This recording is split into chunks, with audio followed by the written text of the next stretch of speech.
അസ്സലാമലൈക്കും. എല്ലാവരും സേഫായിട്ടിരിക്കണമെന്ന് തന്നെ ഞാൻ വിശ്വസിക്കുന്നു. കാരണം ഞാനും ഒരു പ്രവാസിയാണ്. ഞാൻ ഇപ്പോൾ ഷാർജയിലാണുള്ളത്. പിന്നെ ദുബായിലാണ് എൻ്റെ ഓഫീസുള്ളത്. നമ്മൾ ട്രാവൽ ചെയ്ത് പോവുകയും വരികയൊക്കെ ചെയ്തിരുന്നു. ഇപ്പോൾ 2 ദിവസമായിട്ട് പനിയൊക്കെ പിടിച്ച് ശബ്ദമൊക്കെ അടഞ്ഞിരിക്കുന്നു. അതിൻ്റെ ഒരു ബുദ്ധിമുട്ട് മാത്രമേ ഉള്ളൂ.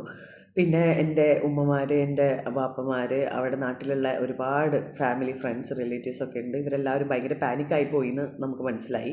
കാരണം എന്ന് വെച്ചാൽ ഈ ഒരു വാർത്ത അറിഞ്ഞപ്പോൾ ഉടനടി നമ്മൾ ഓഫീസിൽ നിന്ന് കേട്ട ഒരു കാര്യം എന്താണെന്ന് വെച്ചാൽ എല്ലാവരും ഫോൺ എടുത്ത് റിപ്ലൈ ചെയ്യുന്നതാണ്. ഞങ്ങളോട് സേഫാണ്, അത് പ്രശ്നമൊന്നുമില്ല, ഞങ്ങൾക്ക് ഇവിടെ പ്രശ്നമൊന്നുമില്ല എന്ന് പറഞ്ഞിട്ട് ആ ഒരു മൊമെൻറ്റിൽ നമ്മളെല്ലാവരും ബ്ലെസ്ഡ് ആണ്. ഇത്രയും നല്ല ആൾക്കാർ നമ്മുടെ അപ്പുറത്ത് നമ്മളെ കാത്തിരിക്കുന്നവരുണ്ടായിട്ട്. പക്ഷേ സ്റ്റിൽ മീഡിയക്കാർക്ക് ഒരു ഉത്തരവാദിത്തം ഉണ്ടായിരുന്നു. അത് കുറച്ചുകൂടി റെസ്പോൺസിബിൾ ആയിട്ട് ഹാൻഡിൽ ചെയ്യുക എന്നുള്ളത് ശരിയാണ്. അവരുടെ ഡ്യൂട്ടിയാണ് ന്യൂസ് കൊടുക്കുക എന്നുള്ളത്.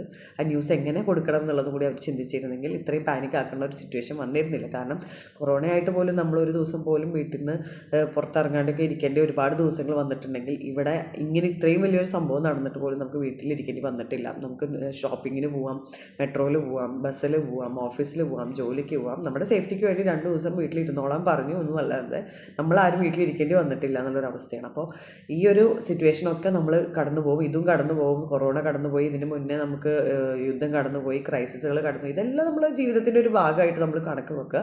പിന്നെ നമ്മളെല്ലാവരും ഹാപ്പി ആയിരിക്കേണ്ട ഒരു കാര്യം എന്താ വെച്ചാൽ ബ്ലെസ്ഡ് ആണ്. അതാണ് ഹാപ്പിനെക്കാട്ടും കൂടുതൽ സമാധാനമാണ്. നമ്മൾ ഇത്രയും നല്ല ഭരണാധികാരികളുടെ കയ്യിലാണ് നമ്മൾ ഇരിക്കുന്നത്. അവർ വളരെ സേഫായിട്ടാണ് നമ്മളെ കൊണ്ടു നടക്കുന്നത്. നമ്മളെ മക്കളായാലും പരീക്ഷയുടെ കാര്യങ്ങളായാലും എല്ലാം അവരെത്ര നന്നായിട്ട് ഹാൻഡിൽ ചെയ്തുകൊണ്ടിരിക്കുന്നത്. ഒരു സ്ട്രെസ്സും ആർക്കും ഇല്ലാത്ത രീതിയിൽ അവർ മെൻ്റൽ പീസിന് ഇമ്പോർട്ടൻസ് കൊടുത്തിട്ടാണ് ഈ ഒരു GCC കൺട്രീസൊക്കെ കൊടുക്കുന്നത്, എസ്പെഷ്യലി നമ്മുടെ UAE. അപ്പോൾ UAEക്ക് ഒരുപാട് ഹാറ്റ്സ് ഓഫും താങ്ക്സും പറയണം.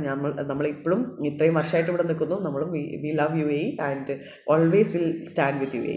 അപ്പോൾ കാരണം എന്ന് വെച്ചാൽ നമ്മളെ പ്രൊട്ടക്ട് ചെയ്യുന്ന ഒരു കൺട്രിയുടെ അടുത്ത് നമുക്ക് ഉണ്ടാവുമല്ലോ ഒരു റെസ്പെക്റ്റ്, നമ്മളുടെ ഒരു ഉത്തരവാദിത്തമാണ്. പിന്നെ ഫേക്ക് ന്യൂസ് സ്പ്രെഡ് ചെയ്യാതിരിക്കുക, നമ്മൾ കാണുന്ന മിസൈൽസിൻ്റെ ഒന്നും ഫോട്ടോ പകർത്താതിരിക്കുക, ഇതൊക്കെ നമ്മളുടെ ഉത്തരവാദിത്തം. അതും കൂടി നമ്മൾ നന്നായിട്ട് സൂക്ഷിച്ച് കഴിഞ്ഞാൽ ഇത് എത്രയും പെട്ടെന്ന് നമുക്ക് ഓവർകം ചെയ്യാം ഇൻഷാ അല്ലാഹ്.